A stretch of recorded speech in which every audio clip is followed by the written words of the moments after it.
tukwaniriza mu program ey'ensonga Lugonvu's Show.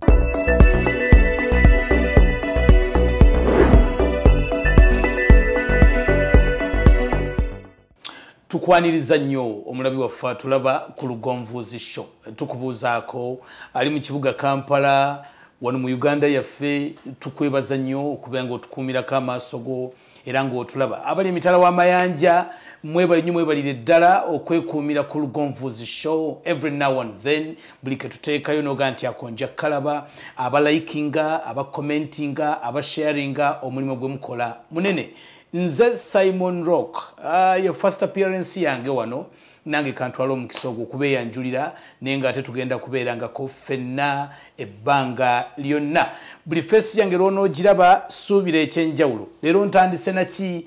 Ndi ne Dr. Aida Nassolo wa Wandegeya Imaging Center. Nsonga za byabulamu nnyo bwe twogera ku Wandegeya Imaging Center twogera ku nsonga z'ebyobulamu naddala endwadde ezifufuggaza okubeerawo kwaffe obulungi. Aida Nassolo yakuguka nnyo mu ka TV ka scan n'ensonga z'abakyala wadde nga n'abasajja leero nzimuleetedde nga nnyingi. Neegattaako tunyumirwe show nga bwe tuyiga nga bwe tugabana ne Dr. Aida Nassolo. Ge matuufu? Ge matuufu, yeah. Kyogerako. Oli mumbejja? Aida Nassolo. Aida Nassolo. Gesebo. Mumbejja waawa. Oli mumbedda, oli mumbejja. Mumbejja. Kyomanya ndi wekalisizo. Oli wekalisizo. Oyo abeera Buddu.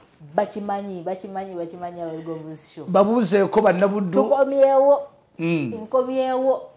Tukomye mu nkuba mpya. By the way badde nga bakumbuuza. Mbalaba comments nkugoberera nnyo. Musawo waffe aliwa, ku Lugonvu aliwa, ku Lugonvu aliwa. Wow. Musawo tubuvisinga ku Lugonvu's Show. Akomyewo mu loti mpya. Wandegeya Imaging Center bali batya? Balungi nnyo. Bitambula bulungi. Bitambula bulungi. Mukama afuga. Simon tukoze ku bantu. Aye tugenda bakolako 2024. Olunaku olwaleero bannaffe abali ku Lugonvu's Show. Topic gye tujja nayo eri very sensitive. Bw'obanga olina ekikusumbuwa kiteeke ebbali owulirize nnyo ekukwatako. Nsonga za kisajja. Ero gye tutandikidde. Awo wennyini weesinga okwagala. Sisobola kutandika na bakyala nga ndi musajja. Lwaki? Kino kisobola okuba nga kitandikira ku nze, kiyinza okuba nga kitandikira ku munywanyi wange atulaba oba Elias ali ku kamera. Naye tunula weetegereze. Abasajja bangi, Dokita, basanga ekizibu kino. Okulumizibwa mu nsonga z'okwegatta, mu nsonga z'omukwano. Obulumi, n'osanga omusajja ng'oluba okweteekateeka, omuzungu gy'ayita erection. Omuganda gy'aga nti kaakati neeteeseteese. Oluba okugira bw'atyo okusituka ng'obulumi butandika. Abalala mu kikolwa wakati ng'obulumi bujja. Abalala emiranga agifuna ne munne amaze okugenda. Eno endulu n'etandika. Obulumi. Ojja kuseka n'ebino byaffe bya kisajja. Kituufu. Ate gwe oli musajja okitegeera bulungi nate nkusingako kitegeera. Kiki ekiyinza okuleeta obulumi omusajja ng'abadde atandika olugendo lwe olw'okusanyuka ne mukyala we? Kituyita dyspareunia in men. What? Ekyo nange sijja kusobola kyatu. Dyspareunia. Men. Dyspareunia kitegeeza painful sex in men. Painful sex. Mama jagamba ne painful sex nze nga nyumirwa bunyumirwa ya pain sibimanyi. Painful chitu eyo term omuzungu yajiwa erinya dyspareunia. Painful sex mu basajja. Twasomesa ku bakyala. Ayagala omanya y'abakyala ayiteyo emabega. Bulumi na kunyumirwa. Ekintu kino kitegeera otya? Kyako. Kina kunyumirwa bunyumirwa. Naye we kijja mu pain. Pain gye tugambye eri before. During. And after sex. Ate esobola okuba pain ng'ejja buzzi once in a while. Duyita situational pain. Situation ejja mu kaseera akamu. oyinza obba mukazi we yalwaddemu infection n'ofuna ki pain. Mukazi wo bw'afuna infection naawe n'ofuna obulumi bulungi nnyo. Otyo Pain esobola kuba complete pain. Waliwo okubanga pain nga buli wogenda mu kwegatta olumizibwa naye nga weegumya. Waliwo primary pain ng'oli kacyanga atandika kwegatta afuna that discomfort nga ye agamba neze buli omala sex era mpuliramu olulimi olwo primary. Secondary owulira okubalaagalirwa oba okulumizibwa. Secondary ye muntu eyanyumirwako naye ate nga pain yamufuukira pain nga yeegatta. Omwami tutandikire ku system eno ey'abasajja engeri gye yakulamu. Pain agenda kubaawo mu reproductive system. System ekola mu kwegatta, tetuli mu yakufuka. Abagala y'okufuka bagalewo. Naye ayagala okumanya ku y'okwegatta wetuli. Eno scrotum. Omuntu anoonya essanyu ate n'otandika okuba emiranga. Kati okuba emiranga eno testis. Testacle ensigo. Kati ku testacle pain egenda kubeera mu bitundu bino betugenda okwogerako. So yakulaga pain before oli mu kikolwa atotaniza olumizibwa. Tugenda pain okulaba nga omaze oyere wujjadde nga okuwulira okubalagala. Tambula musawo. Tambule. Naye wano. Sekesi mutako wano tugende bulungi. Abalugongo sitwakomyewo. Takomyewo. Oyo ye Aida Nassolo. Anti kati otuva wano. Ensigo zino zigatta ku penis wano. Yeah. Penis tukube etayirire oba etali entayirire. Bagizaala ntayirire era ezaalibwa si ntayirire. Ako kaba kajanja k'okutayirira. Tubagamba etayirire. Katonda agitonda atya? Wano waliwo akawago, the urinary bladder eyitamu. Twagambye testis we wakolebwa sperms ne tuvaawo ne zidda mu epididymis, that is where they are stored. Bwe ziba mu epididymis eno tukayita vas difference. Nno yali musajja lwakuba yafa myaka oba emeka. Yali doctor. Yakavumbula akaseke akajja sperms from the epididymis because they are stored here. Bwe zimala okukolebwa ziterekebwa wano. Kati bwe tujja wano tugenda funa kye tuyita prostate gland.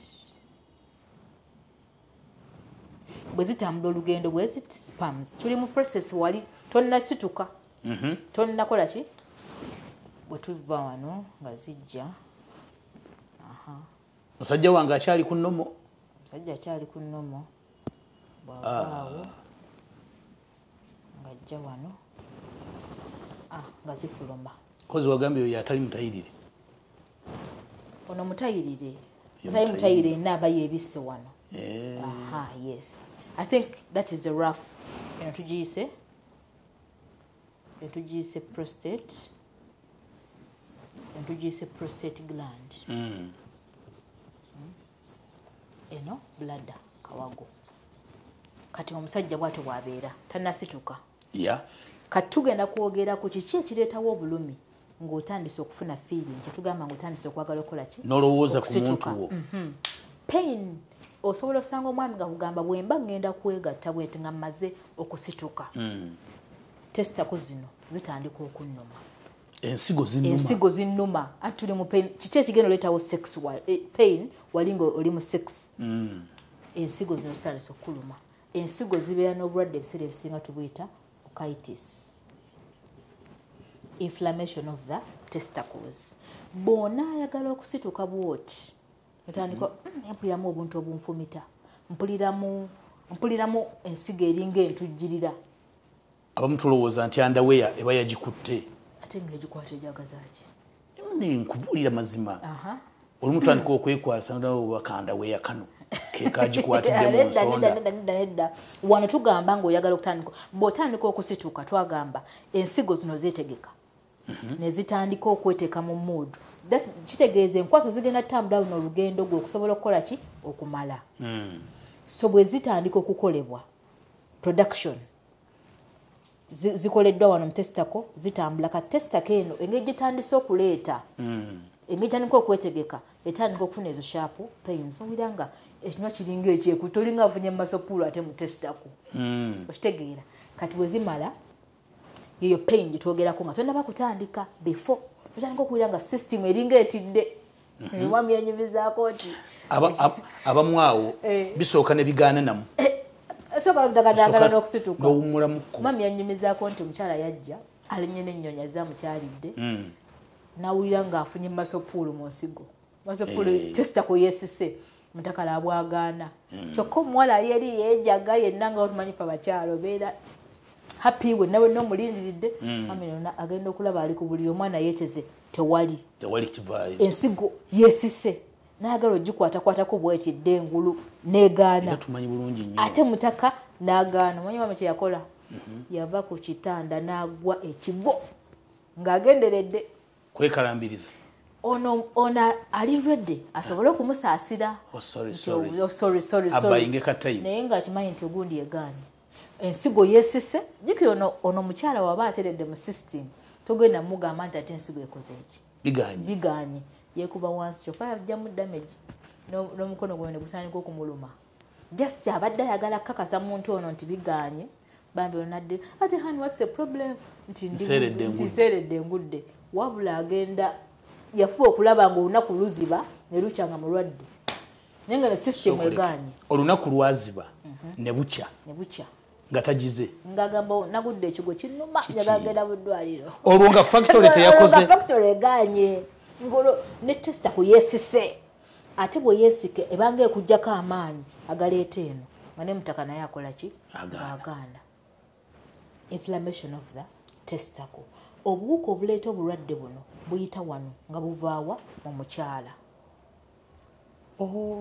nyiza okwegatta ne jane wiiki ewedde obuwuka buno ne buyingira mu system era buyingira butambula ne bujja wano ne bwetooloola ne bujja wano ensigo netandika okuzimba netandika okukuluma jjukira bwezimba ebeera ezitowa ebeera tenda bw'ogikwatako bwete owulira ekola ki ekuluma ina mukwano gwange omu munnabidongo munnange jiini wano nene mpitirivu twebuuza oba ateeka mu adikowa kutiisatiisa bantu zawagadda ziba ziruma ayinza obba inokitis oba hydrocele empanama yate yo teruma osobola otambula nayo empala eyongewaze bulungi ate nga tolina tabbu bulijjo nno ffe tumutya tulowooza wakabi nnyo muggo gwa musa maama nnyabo oyo omuntu wange tena kyasobola otunukako waati tena kyasobola kukola yes obulumi buno ogenda nti buva ku nsigo kuwaga ebiseera ebisinga buva ku testako obwantu tugambye pain tugendagenda ku pain yennyini era ejja during kubanga bwe tuba mu during tuba tukozesa eno ki penis but before system eno yeba ekola ki yeba yeetegeka kati tuli ku before nti ensigo ziwala obadde tuyita okitis inflammation of the testacle tuyina kye tuyita epididymal hypertension kitegeeza kino kitera okujja mu bwami gwe basuubiza okuwaako ne batamuwaako okitegedde Mary Butter disappointment alusa ezo tuziyita alusa wandwaza alusa awo wennyini omukyala bwakusuubiza obeera mu bufaananyi ng'okubaga naye mukimanyi kye tuyitamu just a phone call ne kaga nti nzija ng'omanye kibeera waawo obeera esuuza emaali tomanyi nakumanya okebera nako ndio waayo awanazze mumanyi mulimu buno obwana buno nzija ate gira ku ngulu ate togenda wala ate okitegeera olumwe nekatakuwa ndi mulwadde nekatakuwa nagamba ate ne mupiriyo obuzo ononye eki agamba kati gwe ononye eki kasipoti wako walidde waki waliwo yakakuba nkakuba nange singa nali musajja singa nkakuba because epididymal hypertension means bw'oba ogenda kusituka system eno etandika okuleega omusaayi the brain and the blood vessels push blood wano okitegeera tuyinza okukeerabira musawo bategeeza abawala abatulaba bw'osuubiza omusajja bw'olagaanya omusajja nti ojja n'otajja oba n'ojja n'otamuwa oba omulwazizza si birowoozo byokka n'omubiri gwennyini gulwalira ddala oli asobola okugamba nasituka omwana atampa nagenda okuvaawo ng'ensiga ennuma agenda okujja mu scan tugenda okumukebera ng'emisuwa gino eja epididymis gigaziye bambi. Hypertension means an increase in the blood pressure. So emisuwa gino gi-increasinga pressure kubanga giba gigenda kuleeta eno osobole okukola ki okusituka kyokka laba pressure weerinnya ate omwana n'otamuwa. Mubeere bakisa baana mmwe. Abaana bawumuwe mubeere bakisa. Toteekawo mbeera. Omwana muwe ngamba bano abakyalimu eyo stage kati fe bafumbo. Wagirira ng'okola teeka. Wowa ate bangamba ngenda mu bufumbo. Tebiriiko mbuleero njagala. When a man is give teri kudda okweta muno hypertension. Oba wali wawulidde. Oba sensinze kati nze mmanyi weddala hypertension. Kati omwana w'abandi mutwala mu hypertension mazima ddala. Lwaki olwaza munno? Era ggwe alaba lugombuzi mugambe toletera hypertension. Tondwaza. Ajja laba ng'otambi ajja kuwa. N'ataasoma kano kakwate. Epiki? Hypertension. Omusaayi bwe gujjula muno ne gutaleeta tugambe nti having a sex kumala. Pain ng'ekola ki? Eba eyingiddewo. Okitegeera. So kati tuli okwogerako nti nsonga because oyinza tokifunangako naye ojja kukifuna. Oyinza oba oyina kabebi eyo kakusuubiza katuwe kagaana okuwa ogende mu hypertension ogenda ovaawo nga tesita keekuluma kyokka teweegasse but obadde ogenda mu kikolwa ekyaki ekya sex naye n'ovaamu ng'olina pain mu tesitako ne pain si yennyini esobola okukuluma. Tugenda kwogera ku factors ezireetawo penis okuluma ne sex okubeera painful nga ziva ku bakyala. Vaginal dryness. Okimanyi nti omukyala aba mukalu. Olugave. Okimanyi nti omukyala aba mukalu oyingizayo penis ogenda ogijjayo ng'ekuluma. Banga agudde mu kamulali. Nga n'okuzimba ezimbye eyinza okuba efuuse ne red. Okitegeera omukyala aba alina candida n'oyingizayo penis egenda okuvaayo nga yonna eyokya nga yonna esiiwa nga yonna efumita omutwe ogenda okukulegayo omutwe guzimbye. Oli woyingira n'obanga ayingidde mu ttanuulu. Nali mmukozeeko. Omwami yajja nga olaba penisi eno engeri gyeyakulamu bweti bweri agenda okujja nga penisi eri bweti naye ng'omutwe guli bwe guti ne mugamba ate kino kiki ng'omutwe guli ng'ogugenda okuvaako etugiyita glance awo batayirira ekyo ekintu kino tugiyita glance the head omutwe gwennyininyini gukubya amawa gubutuse gumusiiwa guze n'obutulututu nagana nabadde ku mukyala nga omukyala yakusiiza obulwadde kati awo mbulira sex wagenda otambula obulungi mbulira. Tuli ku Lugonvuzi show. Nsonga za bulumi mu kikolwa ekitwabadde kisuubira nti kyakunyumirwa bunyumirwa. Naye ndabuuziza ku bantu. Boloza bibagala okubabuuza kati. Kabakutola nange kankutte. Bana ni nsanyufu nnyo komawo basomesa ku Lugonvuzi show. Naye ku luno tugenda kisomesa. Paka kuwulira bubi. Oba paka kuwona. Anti bajja kuwona abazeeke wafula kimanyi. Ekikolwa kino waliwo abaami katwogere direct kati. Waliwo omwami ayima nga talowoozezza na ku mukazi. N'obeera awo ogenda okulanga musajja atabuse nga ye yeegolodde. Nga tomulowoozezaako oba oyiseemu akasemu k'okumakya. Embeera eyitawo okulanga musajja wage atabuse ng'asitusa ayimire. Naye tatera kulwayo nnyo mu second singa 25 gekulanga atowolokose. Ebyo byaba yeesitula nga yezza wansi byo tebikulwaza. Ekyo it is teeka omwami okusituka ku makya. Era twakyogerako nti nno ng'oyagala otegeera nti system yetandise okulwala losing morning erections. As a man you must erect every morning. Erection Katonda yagiteekawo kutestinga system sanyaze kwegali. Era bw'olabanga mu wiiki ositukamu kamu gomanya amasannyalaze gakola ki? Gaggwako dda. Gagenze gavaako. Olabanga omukyala akutte ku system eruddewo okufuna amasannyalaze, eruddewo okusituka, weegendereze oyinza obba n'ebididdemu ate hypertension nga system erwawo kurespondinga. Naye wano bw'oba okebera wano, ffe tukebera ng'okebera penis, scan ogissa kuli ku penis. Scan? Scan tugiwumuza ku penis.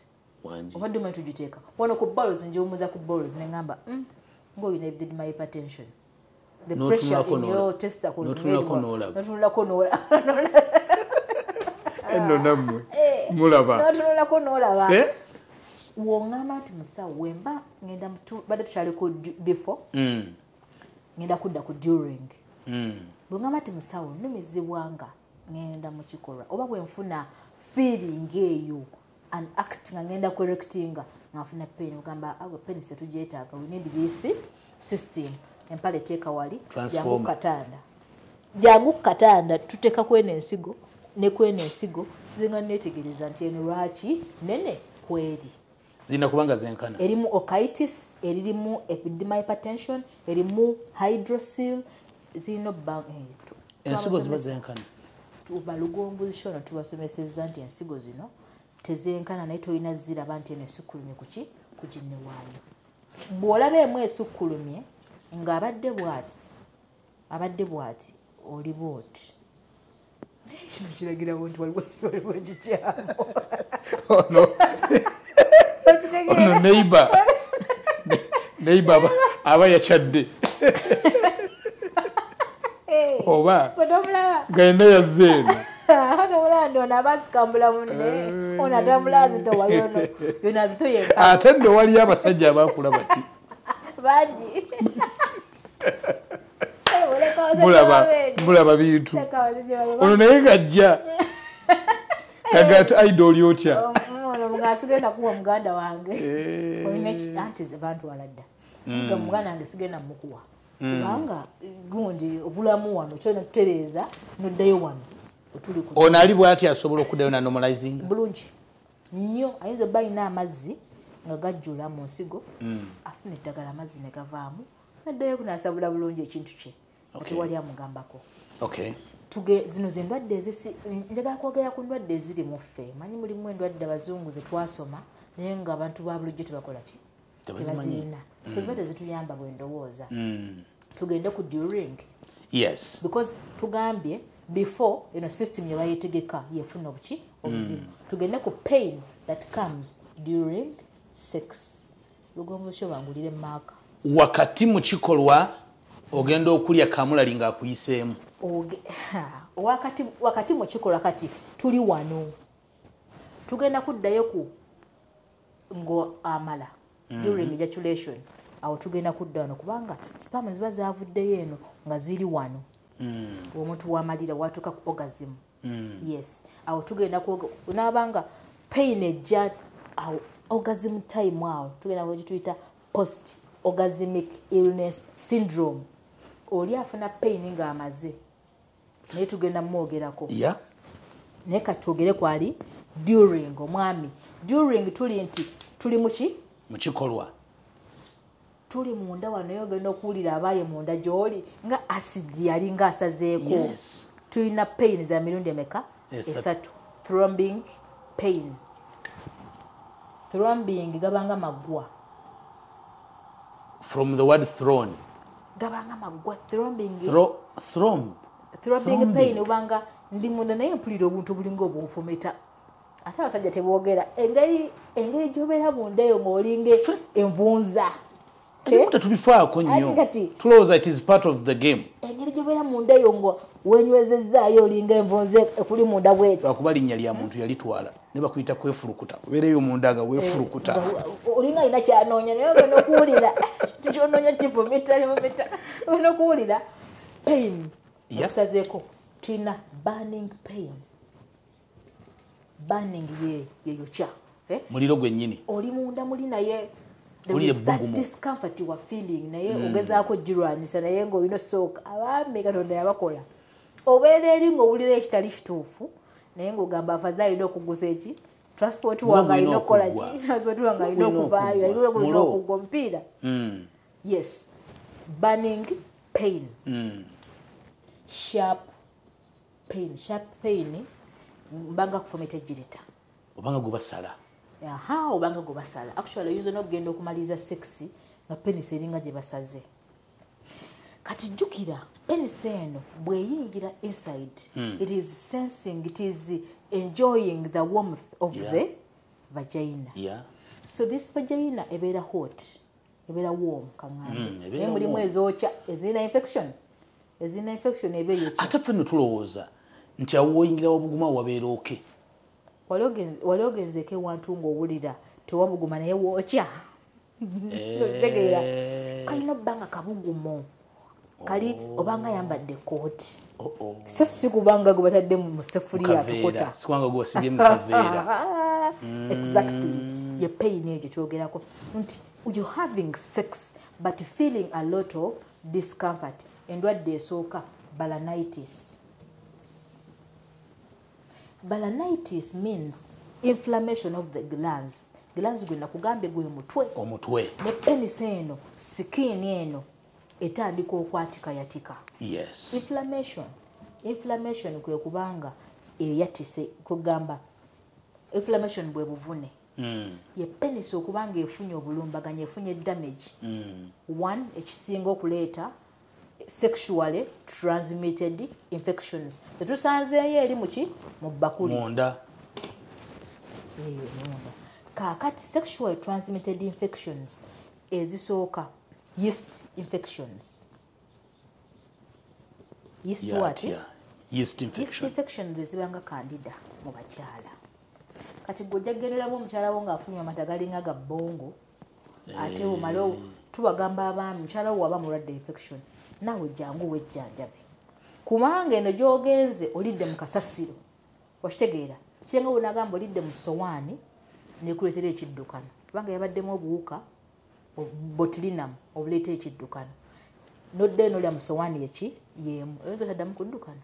Kankuwa ekyokulabirako musawo waliwo lwova mu kikolwa ekyo mu sekendi singa 15 ogenda okulaba mutaka alinga ava mu bbumba alinga ava okulya omugoyo ng'asiwuse ogamba nti mutaka abadde ki ne wabaawo awalala wova okulya si lwakuba nti ndya nnyo naye wabaawo awalala wova okulya ne buzibu eddakiika 17 atemagana nubwo oba nagenze mu buto kati awatuufu wewa mutaka tuli ku balanitis oba balanitis agenda vayo nga mutaka asiwuuse abaga ava okusiba ebbumba omugoyo ogumanyi lumonde n'ebijanjalo nga bisiwuuse emimu kati mutaka avayo nga musiwufu wansi eyo nga wabi nnyo wansi eyo nga wabi nnyo omwami omuteeseko ojja kujondoona mutaka bwayingira munda amazzi omukyala gafuluma gabeera clean gaseerera amazzi system yonna yonna erina ovayo ng'eri clean kubanga eri munda oba walongoosi tuwasuubira okuba nti alina wayonja yeast infection aba n'amazzi nga galinga cheese ng'alinga omuzigo nga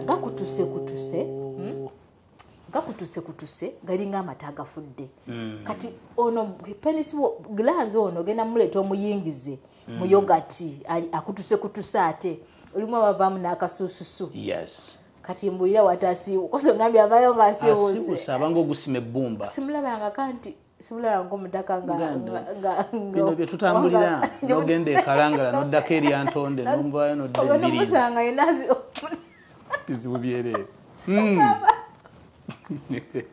agamba omutunulako bwoti nawe newetya wali olimisizaako omuyini gw'enkumbi kati ng'olima mu kisenyi kati omuyini bw'ova mu kisenyi abeeka tebakubuuza walimyewa omuyini baabagula bandi guno gwa kisenyi kagusiiwuuse kaakati ono tagenda kukoma kufuna buwunga era twakyogerako nti bw'oyingirayo omula n'ofubutukayo n'obuwunga kugamba ate asiiwuuse kugamba emmere osuula eri wenakula bayingiddeyo nga omusajja tuwenaabidde kulina kuddamu ate kusooka kunaaba ngamba eno gye nayingiddemu waliyo ekikyamu kati yeast infection ate mu basajja zo tezigenda kuleeta ebyo but n'abasajja olumu ojja kwesanga nga pamu discharge kugamba omaze mutaka wasiiwuuse naye ate ogenda okunyiga bwoti olaba mubwamu ebivaayo ebirala ebivaayo nga olusirasira kumbe nebbakulu gye waliddemu yereese ki yereese problem so yeast infections mbasajja zo zikosa ku skin kuno nezitandika okukola ki okwonoona skin nezidamagingwa si wona ofuna nebbwa ogenda okukibira ku penis ekubye wano ekubye ebbwa ogenda okukibira wano wali wano mumpataanya wano wano we wati wano Ndokeberawo nga wasiibwa bannange olina kubeera ng'okola woti ayayaya bannange nga sex awedde naye nga wano wakuli bubi oluusi n'olowooza nti balwa oluusi ensigo zennyini ogenda okuyira ng'ensigo bannange otuula mu bantu agala kuvaawo ogenda otakule ku nsigo mpuliremu nti wonna wansiibwa penisi yennyini agala kujjamu bokisa ezo yeast infections masajja kyezikola nti zo zigenda ku skin eno nezidamaginga the surrounding what skin kati ogenda kati bw'oyingira balira mu vagina eyina discharge eyembi nga yayabise wano mbulira ekibeerayo eyo munda kati gali amazzi getwagambye agaleeta obuwunga gagenda kwegatta ku bubwa buno kati ate ogenda okumala bwoti spam zijiddemu omunnyo nga zikuba mu bbwa gyombulira banning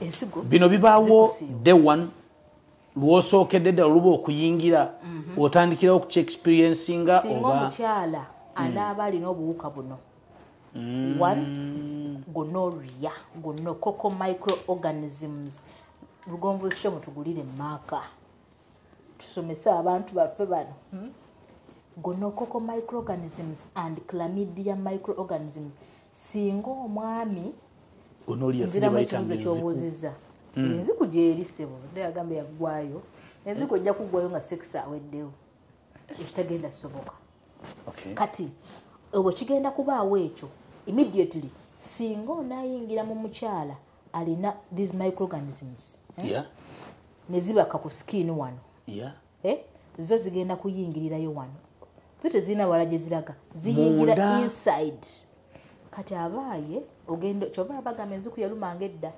ogenda okukeerenkeera ogenda okufuka soka kwata ku bisenge ng'obuuka bwakutte munda n'olyokoosindika omusulo already zo zikozingirawo damage weziyingira zirawo damage wazimbirawo newakolerawo amabwa urethra eno urethra bwezimba space y'omusulo wegufulumira ekendeera era ye muntu agenda okubanga amala ejaculation nanyweza kale bonna banyweza naye ono yenyweza yogirabanga erimu obulumi abamu n'okuluma baluma oli akuluma ate oyinza okuluma ng'onyumirwa genda ne mbadde nayakuwa feeling ebeerawo ngo reaching orgasm oli ku point enyumirwa naye ate oli ku point ey'obulumi amazzi gano gennyini agajja gayita mu kafo akalimu amabwa ng'ate walimu amabwa katuli kugundi amazzi spam zizo zijja naye gye ziyita olugendo lujjudde amabwa kati ogenda okumala ate pain ekulumye kyokka ate abasajja basinga lwaki bamala sexy bamala okuba kati alina okufuka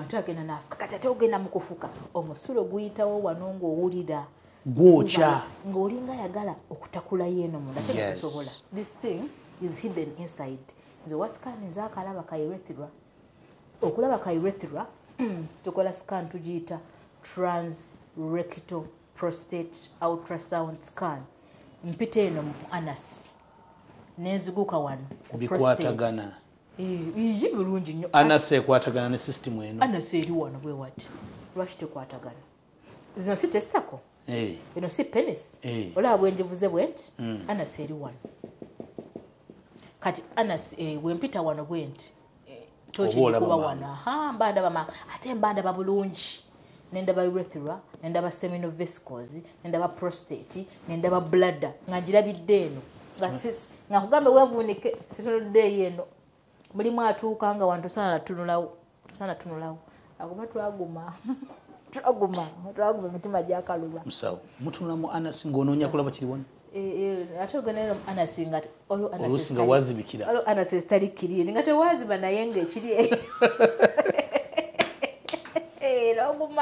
noguma kubanga yagala omuntu ono abeere bulungi so pain during sex mostly ereetebwawo endwadde zino twasokedde ku yeast infections netudda ku bacterial infections like gonorrhea chlamydia ezirya system nezireetera omuntu okufuna damages ku skin kyokka zino endwadde zino ezigenda okulya kana ka urethra zigenda leetawo obulwadde tubuyita phimosis. Phimosis means narrowing of the urethra. Kano akaseke kakogga kafuna enkovu. Bwe kamala okulwala ne kawona kafuna enkovu ne kafunda. Kati spams zigenda okujja wano ziyitawo na lutalo. Ulira enduulu. Ku speed ze zijjirako n'amaanyi gaazo. Ulira enduulu nga akafo walina okuyita wafunze. Omama agenda funa pain by the way. Ate bino ebintu ojja bigayalirira.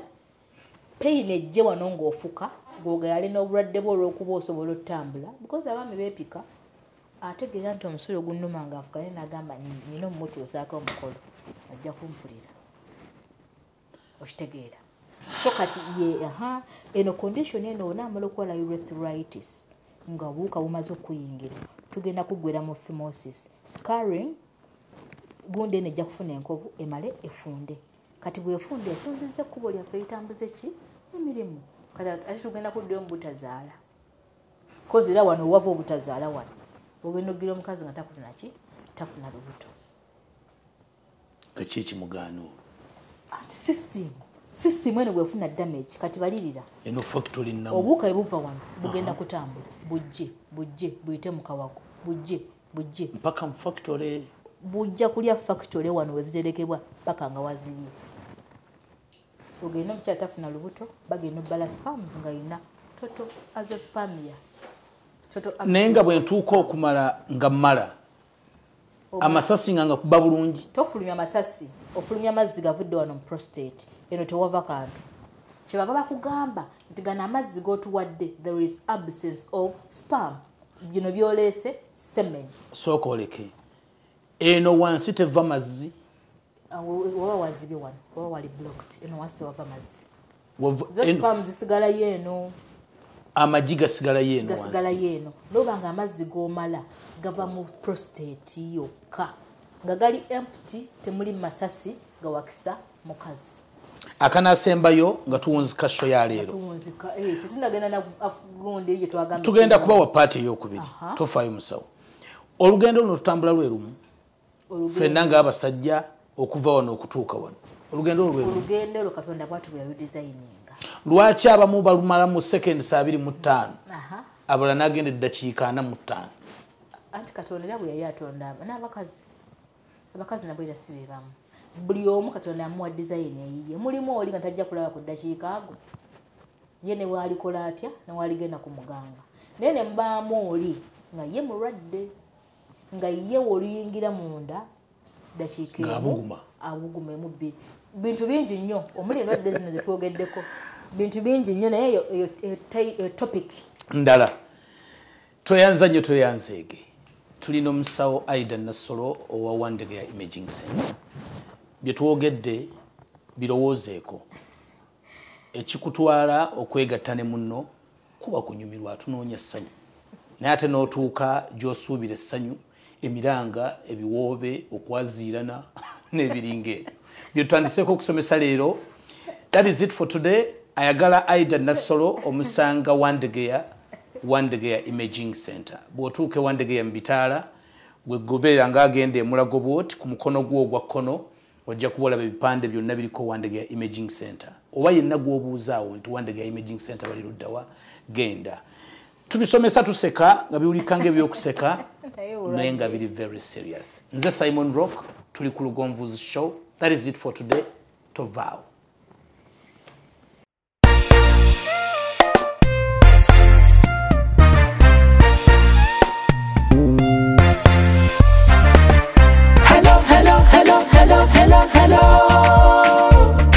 Yefe Hillview Primary Checho Primary Twaja kusoma siku lya mmere siku lya mmere nakalo matanga ketwafuna ketwafuna Masaka City mwetusangibwa awo mwetusangibwa abazadde baffe mwebale okuweerera naffe tusoma abasomesa mwetubeebaza okunyiikira nga temukowa tujja kusoma Bakalasiti Bakalasiti